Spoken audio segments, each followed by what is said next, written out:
All right, gang, we're back with our CrossFit Metcon for Monday, April 26th. 5 rounds today, 10 alternating kettlebell cleans, 10 med ball sit-ups, 10 Russian swings, and then 10 slam balls. So this is our hinge focus day.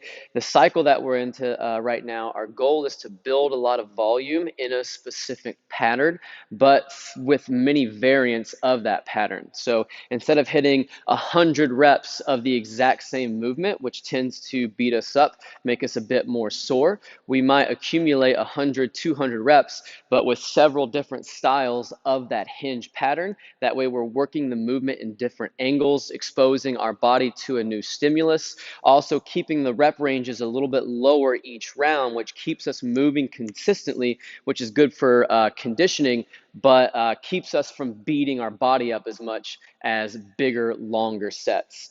On those alternating kettlebell cleans, shoulder width stance. Kettlebell starts right between the arches of our feet. We're going to drive our heels through the ground. Keep that bell close to you. This is not a swing. Punch through early. Finish with the fist right underneath the chin, elbow in tight. Right back down to the ground, switch hands, drive the heels. That way the leg power is what brings that kettlebell to the top. And then giving yourself enough time to find a good flat back setup. Also not rolling too much in the bottom. Try to keep shoulders and hips as square to the ground as we can. One little tip on this, punch that fist through early down by your hip. That way your arm and kettlebell meet on the way up. That'll keep you from banging up your forearm. Where people tend to go wrong with this is they want to pull that kettlebell really high and they let it crash down on their fist.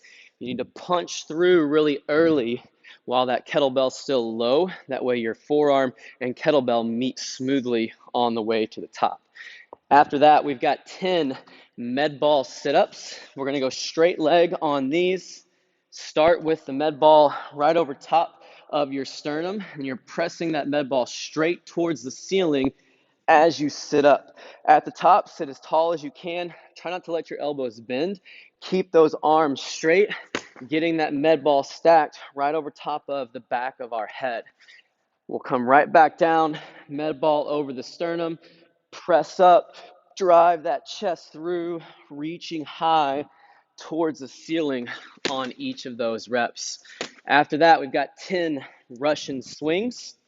Start with the kettlebell out in front a bit, hike into that first rep. Fast hips, fast knees. Get your fists up to about chin level and try not to pull with your arms. This is all about that leg power, hip power to create momentum on that bell. So don't forget at the top, try not to lean back, which is a really common flaw in this movement. Think about pulling those ribs down to your belly button, squeezing your quads, squeezing your glutes so that you're in this firm, straight up and down position.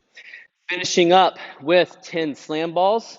This is a dynamic motion, or focusing a lot on triple extension, which means extension of the ankle, knee, and hip. That's where a lot of athletic movement originates. And then powerful slam at the top, because that's what gives you the core stimulus out of this movement. So if you think about this like a tuck up or a toe to bar, that slam down is a flexion-based core movement. We're jumping out of that bottom position, reaching high at the top into that triple extension, then closing the hip, and then bending the knee and the hip as we slam. 5 rounds today, 10 of each of those movements. Smaller sets, pick weights that keeps you from having to break up any of those sets today. Also, pick a pace that's going to allow you to transition from movement to movement without taking a big break. Time will be your score. Good luck on today's Metcon, and we'll see you back for Tuesday's workout.